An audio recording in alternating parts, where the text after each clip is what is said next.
Minha mãe e minha irmã estavam organizando a festa de 90 anos do meu avô. Meu marido, Rui, se inclinou e sussurrou: "Pega tua bolsa, vamos embora. Finja que está tudo bem." Pensei que ele estava sendo dramático, até que ele trancou as portas do carro e disse: "Algo está muito, muito errado." 5 minutos depois, liguei para a polícia. Eu não via a maioria daquelas pessoas há 5 anos, algumas há mais tempo. Algumas eu tinha quase certeza de que nunca tinha encontrado. Alguém me entregou uma taça de champanhe de plástico. Uma criança passou correndo segurando um prato de papel como se fosse um volante.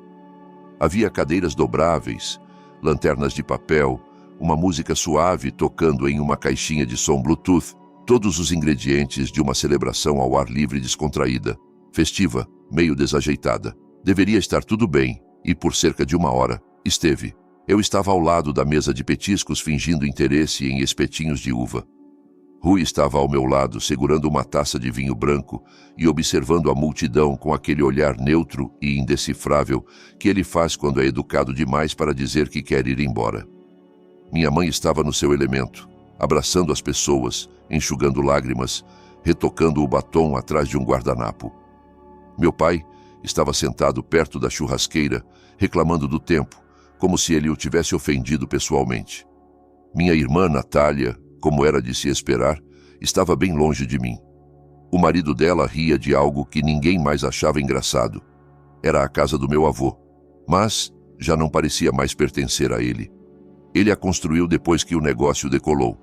Nada extravagante, mas grande o suficiente para que as pessoas comentassem em voz baixa como ele tinha se saído bem na vida. Agora todos moravam ali. Minha mãe, meu pai, Natália e o marido dela.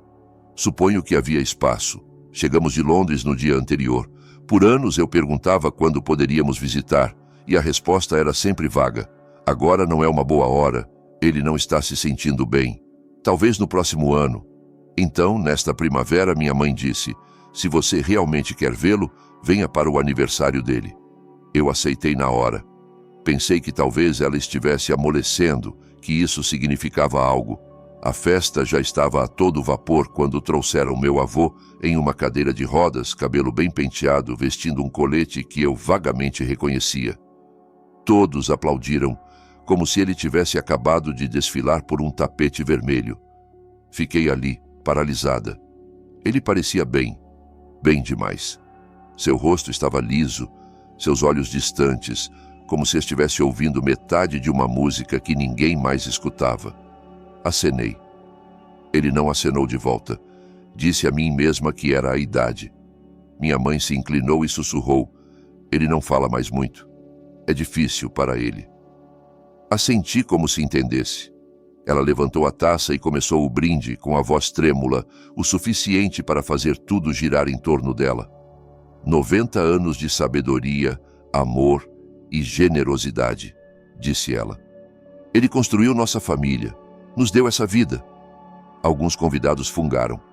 Uma mulher atrás de mim murmurou, lindo baixinho. Rui não aplaudiu, percebi que ele estava encarando. Ei, disse baixo, cutucando-o. O que foi? Ele não respondeu, apenas continuou observando meu avô, ou o homem na cadeira, suponho, como se estivesse memorizando cada ruga. Rui, insisti. Foi quando ele se inclinou. Pega tua bolsa, vamos embora. Finja que está tudo bem. Eu ri, de verdade. Você tá brincando. Ele não sorriu. Seus olhos não se moveram. Pega tua bolsa. Do que você tá falando? Acabamos de chegar. Ele virou a cabeça lentamente, finalmente me olhando. Algo está muito, muito errado. Não foi como ele disse. Foi a calma dele, como se fosse um fato. Como a gravidade.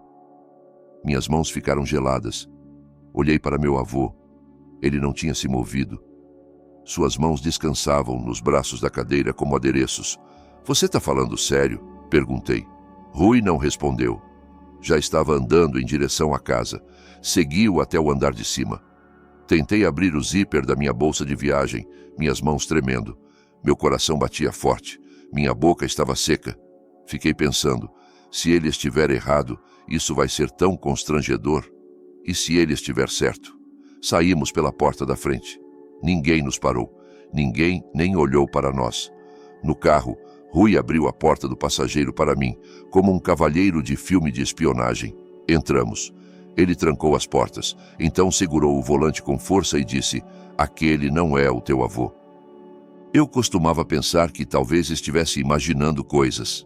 A diferença, o jeito como as coisas aconteceram para mim em comparação com minha irmã. Talvez eu fosse sensível demais. Talvez fosse dramática. Talvez eu só gostasse de encontrar motivos para me sentir excluída. Era o que eu dizia a mim mesma por anos, até o dia em que Natália fez 18 anos. A casa inteira agiu como se ela estivesse embarcando no Titanic. Ela estava na porta com sua mochila e uma bolsa de estudos completa, e minha mãe chorava como se alguém tivesse morrido. "Você não precisa ir," ela repetia. "A gente dá um jeito. Fica mais um pouco, por favor." Enquanto isso, 2 anos antes, quando fiz 18 anos, ganhei uma mala e um aceno. "É hora de crescer," meu pai disse. "Você é adulta agora. Vai construir sua vida." Sem abraços, sem lágrimas, sem ofertas para ajudar a fazer as malas. Não quero parecer amarga. Sério, não quero. Saí de casa, fui para a universidade, toquei a vida.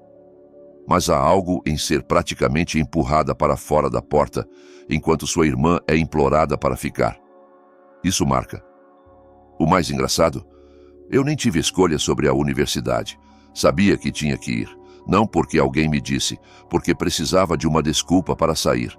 Meus pais não contribuíram com um centavo. Acho que nem perguntaram o que eu estava estudando. Foi meu avô quem ajudou, silenciosamente.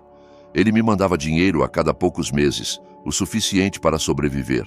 Aluguel, compras, o ocasional colapso, sem alarde, sem sermões, apenas um cheque dobrado e um bilhete com sua letra trêmula. "Espero que ajude. Orgulhoso de você." Ele não me devia isso, mas fez mesmo assim. Lembro dele desde o começo.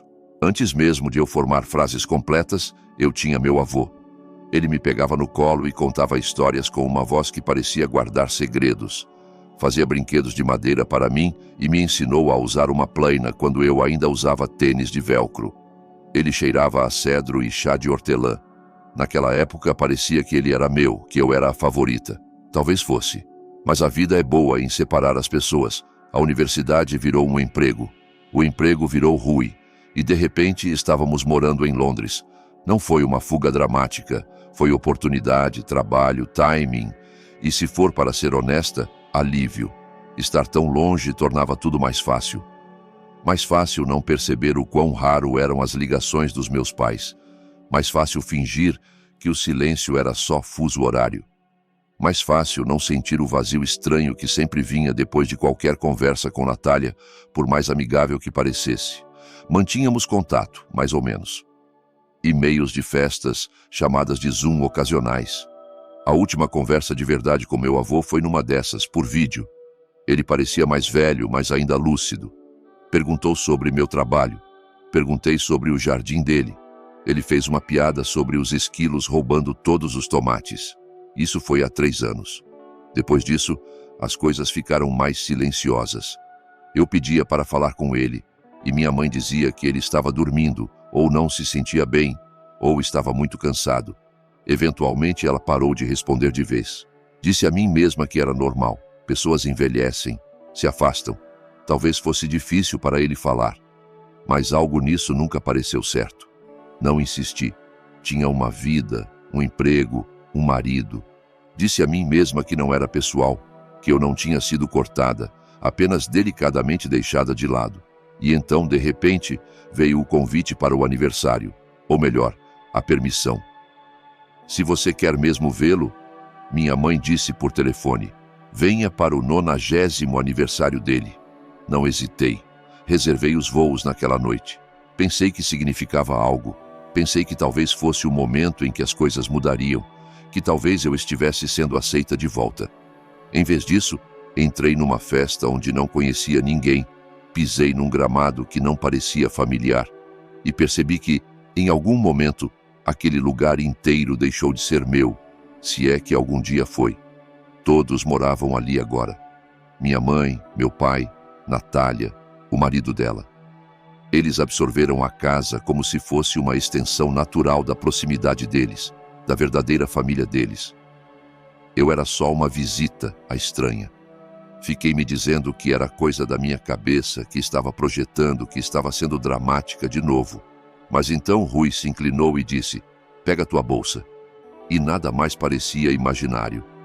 Sentamos no carro como se tivéssemos cometido um crime, ou talvez como se tivéssemos escapado de um. Eu ainda não sabia distinguir. Rui segurava o volante como se esperasse que ele o mordesse. Seus dedos estavam brancos. Eu ainda estava congelada, com o cinto de segurança pela metade, como se, ao não prendê-lo completamente, nada disso fosse real. "O que você quer dizer com não é ele?" perguntei. Ele não olhou para mim. "Quero dizer que não é o teu avô." "Isso é o quê? Do que você está falando?" "Eu estou falando sério," ele disse, calmo, mas não gentil. "Aquele homem na cadeira de rodas não é ele." Olhei para ele como se ele tivesse sugerido que o bolo era feito de urânio. "Você acha que alguém, o quê, colocou uma máscara como um vilão de Scooby-Doo?" "Não é uma máscara. As orelhas dele são diferentes." Pisquei. As orelhas dele. Rui finalmente me olhou. "Você não entende.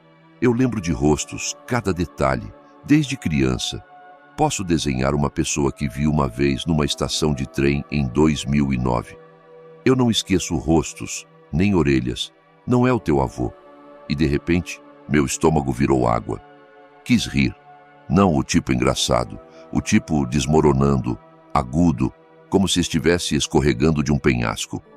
Pressionei a mão no rosto. Meu cérebro tentou encontrar lógica, mas o que mais poderia ser? Quem mais poderia ser? Rui olhou para a casa. "Teu tio?" "O quê?" "Você não disse que ele parecia muito com teu avô quando era mais jovem?" Eu disse. Eu tinha dito. Ele parecia, mas isso foi anos atrás. E além disso, meu tio, ele não estava por aí. Estava. Não estava na festa. Não disse uma palavra. Além disso, sussurrei, ele estava usando óculos e barba, provavelmente maquiagem. Não era exagerado, mas o suficiente. E estou te dizendo, aquelas orelhas, formato diferente, nem chega perto. Rui. "Eu sei," ele disse. "Eu sei o que vi." Pressionei a testa na janela. Meu hálito embaçou o vidro. Meu coração batia como se fosse abrir um buraco nas minhas costelas. Não queria acreditar nele. Queria voltar para quando isso era só uma festa estranha, e eu era a convidada não desejada, a filha decepcionante, a estranha de fora da cidade. Aquela versão da realidade parecia tão segura. "Então, onde ele está?" perguntei. Rui não respondeu. "Onde ele está?" Senti a pergunta reverberar em mim como uma febre se quebrando. "Onde está o vovô?" De repente, tudo mudou. Os brindes constrangedores, o choro, a lista de convidados pela metade. O jeito como ninguém me deixava chegar perto dele. O jeito como ele nunca falava. O jeito como me calavam toda vez que eu tentava. "Faz 3 anos que não falo com ele," disse em voz alta. Rui olhou para mim. "O quê?" Engoli em seco. 3 anos. A última vez foi por Zoom. Ele parecia cansado. Depois minha mãe disse que ele estava doente demais para falar. Toda vez que ligava era: "Ele está descansando," ou "teve uma noite difícil." Pensei que eu estava sendo dramática, mas agora eu não tinha certeza se não estava gritando para o vazio esse tempo todo. "Tá bom," Rui disse. "Acho que você precisa ligar para alguém." Olhei para ele. "Você quer dizer a polícia?" Ele assentiu uma vez. "Se estivermos errados, não estamos." Não me movi. Não respirei. Estava imaginando o olhar da minha mãe quando saí. Aquele sorriso apertado que não chegava aos olhos. A leve sacudida de cabeça, como se eu tivesse aparecido sem convite na minha própria vida. "Vou estragar tudo," sussurrei. "Vitória," Rui disse gentilmente. "Você não é quem fez isso." Peguei o celular como se ele pesasse 1000 quilos. Meu polegar pairou sobre a tela. E então liguei. A polícia chegou mais rápido do que eu esperava. 2 policiais, à paisana, silenciosos. Falaram conosco do lado de fora do carro. Contei o que podia, o que não era muito, e fiz soar o mais sensato possível, o que não foi fácil. Sei que parece estranho, mas acredito que alguém está se passando pelo meu avô. Não sei onde ele está e acho que algo está errado. Eles fizeram perguntas calmas, do tipo que parecem armadilhas, mesmo não sendo. Então assentiram e foram até a casa como se fossem entregar um pacote. Fiquei no carro, observando. A festa não parou imediatamente. Ninguém gritou, ninguém correu. Foi pior que isso. Tudo apenas esmoreceu, como se alguém tivesse diminuído a realidade alguns graus. As pessoas ainda seguravam taças, ainda sorriam, mas seus olhos agora se moviam rápido, seus ombros mais tensos. Os policiais começaram a puxar pessoas de lado. Vi um deles falar com minha mãe. Ela parecia como se alguém tivesse dito que o vinho estava avinagrado. Depois ficou na defensiva, gesticulando, balançando a cabeça. Sua boca se movia rápido, mas suas mãos não. Ela não tocava ninguém, nem mesmo meu pai. Ele ficou de lado, encarando a cerca viva como se ela tivesse respostas. Vi eles falarem com o homem na cadeira de rodas. Ele não disse uma palavra. Devem ter pedido identificação. Minha mãe entrou e voltou com algo. Não mudou nada. Então os policiais se ajoelharam de novo. Falaram baixo. Mantinham aquela calma profissional, serenos, compostos, indecifráveis. Então, um deles se levantou e se afastou. O outro ficou. Eventualmente, o homem na cadeira olhou para cima e disse algo. Poucas palavras. Então assentiu. Não acabou, nem de longe. Um policial voltou ao carro. Vocês podem ficar por perto? Entraremos em contato em breve. É ele? Perguntei. É meu avô? Ainda estamos confirmando algumas coisas, mas... Você sabe que não é ele. Ele não respondeu isso. Entraremos em contato. Então se afastou. Sentei ali, sentindo cada segundo me exprimir, como se estivesse gritando: onde ele está? Onde ele está? Naquela noite, meu celular tocou de novo. Como você pôde? Minha mãe, furiosa, chorando ou gritando, eu não conseguia distinguir. Você chamou a polícia contra a própria família. Acha que é melhor que nós porque se mudou? Tentei falar. Não consegui. Você não entende. Não estava aqui. Não viu como foi. Fizemos o que tínhamos que fazer. Por ele. Por todos nós. O que vocês fizeram? Perguntei, voz falhando. Onde ele está? Você não tem o direito de perguntar isso. Não agora. Não depois do que fez. Onde está o vovô? Silêncio. Então um clique e a ligação caiu. Na manhã seguinte, quando a polícia bateu na porta do nosso hotel, pensei que ia vomitar. Não porque estava com medo deles, embora isso também existisse, mas porque uma parte de mim ainda esperava que Rui tivesse simplesmente surtado e interpretado algo errado, se enganado com as roupas, identidade errada, tudo errado. Mas eles não vieram nos prender ou interrogar. Vieram me dizer que meu avô estava morto, há 3 anos. Não disseram assim, claro. Foram calmos, profissionais. Um policial falou a maior parte do tempo, enquanto o outro me observava como se eu pudesse fugir. Houve uma declaração voluntária. A família informou que o senhor Elias faleceu em março de 2022. Eles afirmam que foi de causas naturais. O corpo foi enterrado privadamente. Sentei. Não sentia mais minhas pernas, nem meus dedos. Estamos tratando isso como uma investigação aberta, até que o legista confirme as circunstâncias da morte. As palavras ricochetearam em mim como gotas de chuva num carro trancado. Eu as ouvi. Só não as absorvi. 3 anos. 3 anos. E eu enviando cartões de aniversário, pedindo chamadas de Zoom, me perguntando se tinha feito algo errado, se talvez meu avô estivesse bravo comigo por ter me mudado, se talvez ele estivesse apenas cansado, confuso, doente demais para falar. Não, ele se foi. Eles nem me contaram, não contaram a ninguém. Mal lembro o que disse aos policiais. Acho que perguntei se ele sofreu. Disseram que ainda não sabiam. Acho que perguntei se o homem na festa era meu tio. Eles assentiram. Quis gritar ou bater em algo ou me enfiar num buraco e nunca mais sair. Em vez disso, disse obrigada, como uma boa menina, como uma idiota educada. As notícias começaram a vazar online alguns dias depois. Primeiro, foram sussurros, posts no Reddit, um blog de fofocas local, mas então alguém postou um vídeo, granulado. Filmagem tremida de celular do brinde de aniversário, da minha mãe enxugando os olhos, do meu avô. Não ele, fingindo ouvir como se tudo fosse real. Esse homem morreu há 3 anos. A família deu uma festa de 90 anos para ele. De qualquer forma, era outra pessoa. A internet fez o que sempre faz. Riu, especulou. Depois nos despedaçou. Não li os comentários. Não depois dos primeiros 20. Aparentemente eu era tudo, desde cúmplice até narcisista, até uma ingrata que deveria ter deixado a família lidar com isso em paz. As pessoas tinham opiniões. Sempre tem. Então veio a ligação do advogado. Não o advogado deles, o dele, do meu avô. Vitória, estou tentando te encontrar há algum tempo. Quase desliguei. Seu avô deixou a herança para você. A casa, os bens do negócio, o restante do fundo. Tudo. Encarei o chão. A linha estúpida do rejunte na cozinha que nunca alinha direito. Minha garganta secou. Não era segredo. Ele acrescentou gentilmente. Ele contou à sua mãe, à sua irmã, anos atrás. E de repente as peças se encaixaram.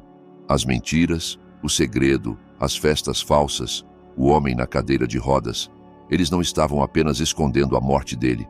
Estavam escondendo de mim. Porque se ele estava morto, a herança era minha. E se eu não soubesse, eles poderiam continuar morando na casa dele, usando o dinheiro dele, continuar fingindo que eu não existia. Liguei para minha mãe. Não sabia o que queria. Respostas, talvez. Ela atendeu no segundo toque. Como você ousa? Disse, a voz tremendo de fúria. Não de tristeza, não de vergonha, de raiva. Você chamou a polícia contra a própria família. Nos humilhou. Você não faz ideia do que fez. Tentei falar. Ela não deixou. Você não estava aqui. Não sabe como foi. Você foi embora. Desistiu dessa família e agora aparece como se fosse uma heroína. Onde ele está? Interrompi. Silêncio. O que aconteceu com ele? O que fizeram com o corpo dele? Você não tem o direito de perguntar isso, ela disse fria. Você não estava aqui. Eu perguntei todos os anos, disse. Vocês mentiram todas as vezes. Estávamos protegendo ele, protegendo você. Ele não queria que fizessem alarde com a morte dele, queria paz. Ri, de verdade. Saiu rachado e amargo, como algo quebrado sob pressão.